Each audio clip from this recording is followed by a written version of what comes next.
Hi everyone, in this video I will mention 10 common problems that 5th generation Dodge Grand Caravans are prone to experience. Number 1. The Totally Integrated Power Control Module, also known as TIPM, on 2008 to 2014 models is prone to malfunction, causing the following problems. Fuel pump stays on after the engine has been shut off. Engine stalls while driving. Engine cranks but won't start. Horn goes off randomly on its own. Power windows won't roll up or down. Power door locks lock and unlock the doors on their own, among other problems. Number 2. The climate control module is prone to malfunction. The most common issue is hot air blowing on one side and cold air on the other side of the minivan. Number 3. The wireless ignition node module, also known as wind module, on 2008 to 2010 models was recalled because it causes the engine to stall while driving. Number 4.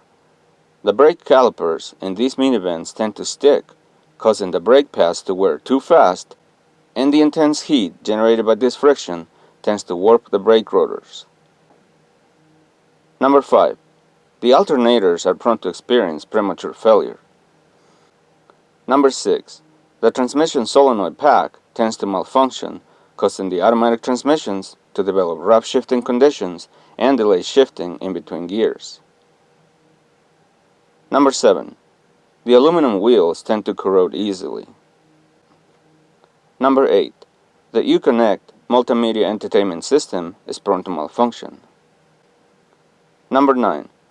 The wiring harness that runs along the lower track of the power sliding doors tends to get damaged by the door, causing it not to open and close properly.